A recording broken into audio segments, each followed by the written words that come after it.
Якутия в мире. Добрый день, дорогие друзья! С вами передача «Якутия в мире», и у нас сегодня в гостях Мария Алексеева, представитель команды «Кандыкан» и представитель эвенов Хабаровского края. Мария, добрый день! Спасибо большое, что нашли время подойти к нам в студию, и традиционно мы просим наших гостей рассказать немного о себе. Очень приятно, что вы меня сюда пригласили. Для меня это было большой неожиданностью. Даже не знала, за какие заслуги я здесь оказалась, но как раз-таки благодаря команде Кандыкана, которые обо мне рассказали здесь, я нахожусь здесь. А в целом могу о себе рассказать. Я представительница коренных малочисленных народов Севера эвенов. Родом я из села Арка Охотского района Хабаровского края. То есть это самый север нашего региона, самый удаленный в Хабаровском крае, где проживают эвены. И так сложилось исторически, что Охотский район, он граничит с территорией Якутии, Усть-Майский район и Тампонский район. Мои предки, они кочевали и взаимодействовали на территории Тампонского, и Миконского, и Усть-Майского района, скорее всего, там тоже есть мои родственники. Очень символично так получилось, что судьба привела меня в Якутию, потому что, находясь здесь, я также продолжаю соприкасаться с темой своего родного народа, своей родной земли. Вот. И фамилия моя Алексеева. Мы относимся к роду Гырбынкан, который также объединяет эвенские народы на разных территориях районов Якутии и Охотского района.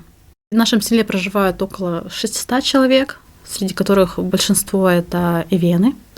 Свое образование я получила в Хабаровске при поддержке КМНС на территории Хабаровского края.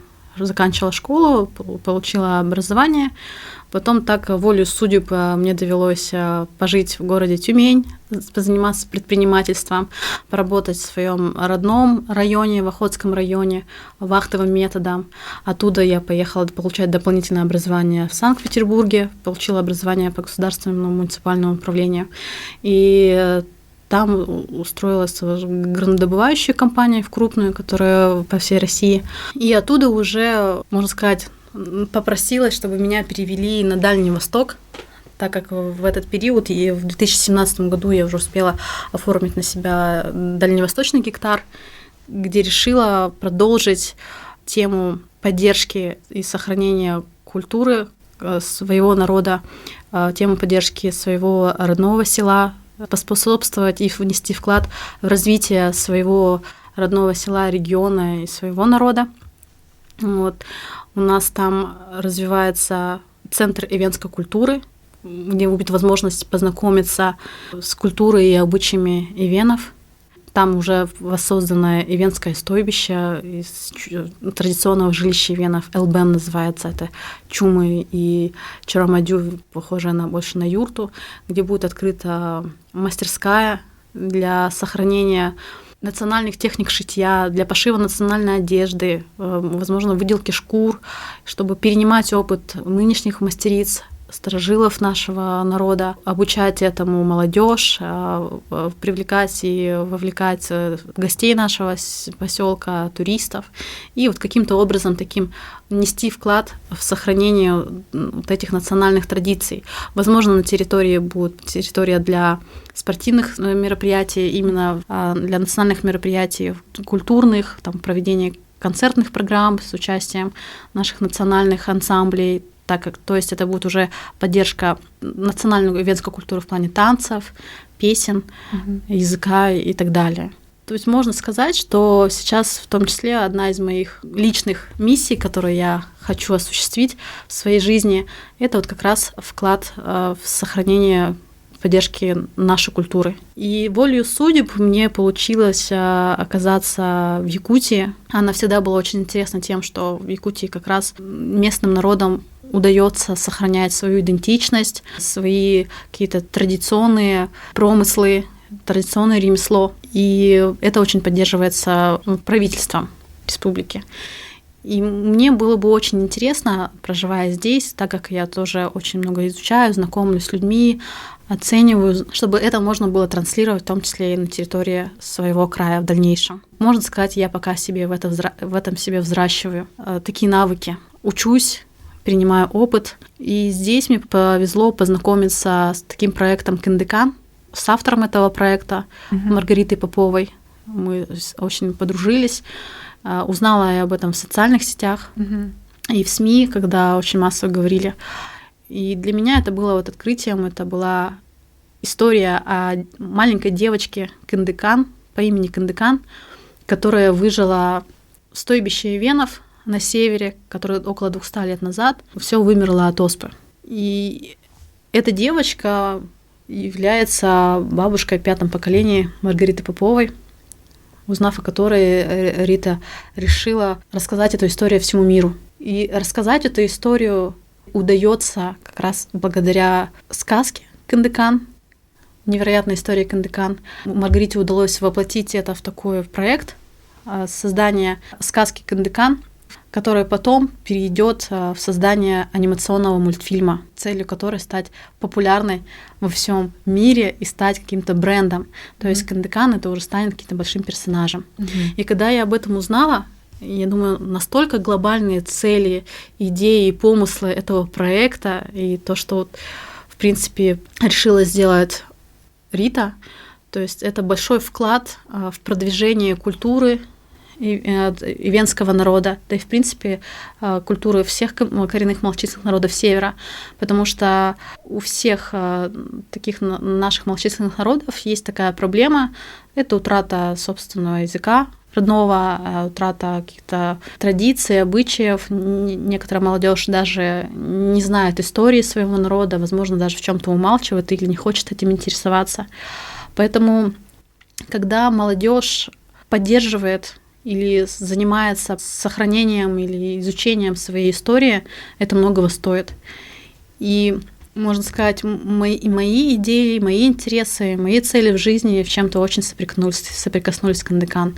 Я очень вдохновилась, когда наблюдала за этим проектом в течение года. В течение года команда Кындыкан сделала очень много.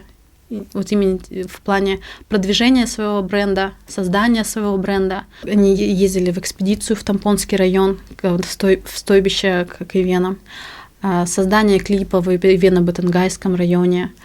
Это какие-то фотопроекты в национальных нарядах, когда эвены в национальных нарядах были сфотографированы, сделаны, тоже транслируются у известных фотографов, когда известных блогеров и фотографов тоже брали в свои экспедиции. То есть, можно сказать, через этих людей также продвигается информация о том, что есть в мире такие народы, и есть у них такие проблемы. Я, наблюдая за этим, думала, как же здорово продумана эта вся система, продуманы там какие-то их цели и этапы развития этого проекта. И я думала, вот как раз можно будет перенять такой опыт у Маргариты, у Кындыкан и рассказывать. Я помню, с таким воодушевлением рассказывала своим родителям, своим знакомым в Арке и в Хабаровском крае, что вот есть такие люди, смотрите, как в Якутии делают, смотрите, как надо. И чуть позже, потом уже при новом проекте, который реализовала Маргарита, сейчас точно не вспомню, я решила вот поделиться об этом в соцсетях. Публиковала несколько фотографий именно вот по фотопроекту. Говорю, смотрите, как люди делают. И отмечала везде Кындыкан и Маргариту. Прям написала вот искренне то, что в душе моей на тот момент, какие были слова, я написала об этом. Рита это увидела, ей это очень понравилось. На тот момент ей была очень важна поддержка. И она мне предложила встретиться. Мы встретились, познакомились, я ее поблагодарила вообще за существование такого проекта, за создание этой Кындыкан именно в виде бренда. И что я готова ее поддерживать. Мы, можно сказать, я стала частью команды. Сейчас одна из миссий всего проекта — это вот продвижение Кындыкан во всем мире. То есть это создание такого персонажа Кындыкан, который станет героем анимационного мультфильма, который выйдет со сказки с маленькой истории Кындыкан и превратиться в большой популярный анимационный сериал или анимационный мультфильм про девочку Кындыкан такого же уровня, как, например, у Диснея про Покахонтас, представителей индейского народа, или Мулан, представитель китайского народа. И будет такая девочка Кындыкан, представителя ивенского народа в России. А в плане восприятия, почему это мультфильм, это же также идет восприятие детей, чтобы они с малых лет уже понимали, что существуют такие народы, уже воспринимали эти народы так, как для себя считалось нормой.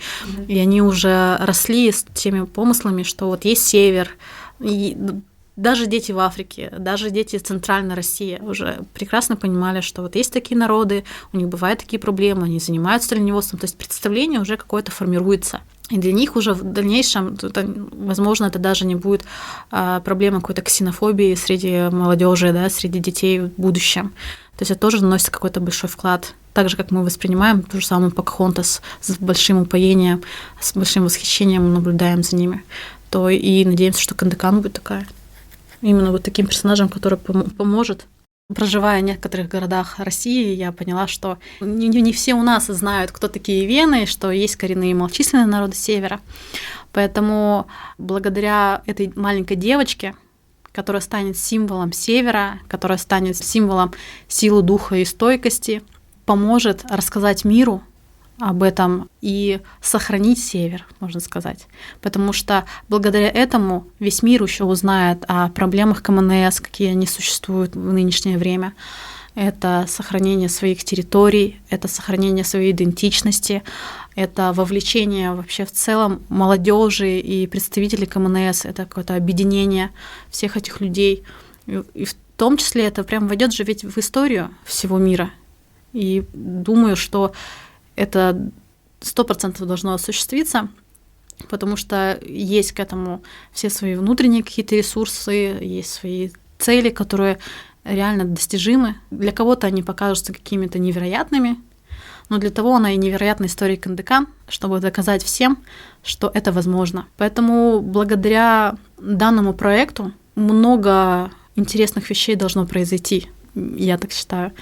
Это объединение единомышленников, которым не все равно на сохранение собственной культуры, народа, традиций и обычаев. Это уже будет такое творческое объединение, которое будет также продвигать и транслировать это у себя, среди своих семей, на своей родине и во всем мире. Если мы вот так объединимся и будем сплочаться в дальнейшем, и весь мир еще узнает о нашем регионе, о Дальнем Востоке, это Якутия, это Хабаровский край, это Магаданская область, это Камчатка и другие наши регионы, в котором проживают представители коренных малочисленных народов Севера, нам удастся, чтобы мир услышал Север, что есть такие народы, как долганы, юкагиры, ивены, ивенки. У них какие традиционные промыслы, это оленеводство, которое необходимо сейчас сохранить и обратить внимание на проблемы сокращения поголовья в данных территориях. И насколько престижно и важно заниматься своими традиционными промыслами, потому что есть такие проблемы, когда молодежь уезжает со своих родных поселков, сел, со стойбищ и не возвращаются туда, потому что для них где-то более комфортно, или в их голове или где-то в другом обществе умаляется престижность или работа оленеводом. Здесь хочется немножко поменять ракурс восприятия такой профессии, как оленевод, развитие этой отрасли, потому что это очень важно в целом для наших республик, регионов и для будущего народа. Как говорится, у ивенов есть олень, есть ивен. Нет оленя, нет ивена, можно так сказать. И также и про язык. Есть язык родной, есть народ. Нет языка, по сути, нет народа. Это не к тому, что у нас этим не занимается никто, что об этом никто не знает. Это больше к тому именно объединению молодежи, именно объединению нашего поколения, чтобы все понимали ответственность в наше время на себе, что именно от нас зависит сохранение нашей культуры, нашей идентичности, нашего осознания. И если нам удастся сейчас изучить историю своих народов, вникнуть полностью в их проблемы и содействовать в развитии каких-то промыслов и отраслей, наше сохранение их также. И не забывать о своих традициях, корнях, истории, о своем языке. И если этому еще поспособствует, поможет данный проект именно в продвижении среди молодежи, то уже одна из миссий и целей этого проекта будет реализована. И я считаю, что это очень здорово. Все идейные молодые ребята, которые объединяются, которые созидают и которые делают реальные дела, вот за ними большое будущее. И от этого зависит, насколько сейчас мы этим займемся, насколько мы будем сейчас этим увлеченно, с упоением, можно сказать, заниматься, то думаю, что миссия проекта, миссия каждого из нас, каждого из участника команды, каждого из представителя коренных малочисленных народов Севера, мы поможем сохранить это. Я думаю, так. Пожелаю всем слушателям оставаться самим собой, не забывать о своих каких-то целях и помыслах. Порой они могут казаться очень нереальными или какими-то невероятными, но если вы в них действительно искренне верите и что-то для этого уже начинаете делать, самое главное начать, потому что все на самом деле возможно, все реализуемо, и пусть все ваши идеи, которые вы хотите показать этому миру, показать себе или показать своим близким, пусть это все у вас реализуется, потому что если в вашем сердце есть конкретная идея и хорошие помыслы, это должно произойти. Верьте в себя, верьте в поддержку своего окружения, все у вас получится. Спасибо большое, Мария. Да. Спасибо огромное за пожелания. Я уверена, что у вас тоже все получится. Желаем вам успехов, крепкого здоровья, благополучия и желаем удачи всей команде Кандыкан. Спасибо большое. Дорогие друзья, я напомню, что у нас сегодня в гостях была Мария Алексеева, представитель венов Хабаровского края и член команды Кандыкан. А для вас сегодня работали Екатерина Голикова и я, Сафина Данилова. До новых встреч! Берегите себя! Якутия в мире.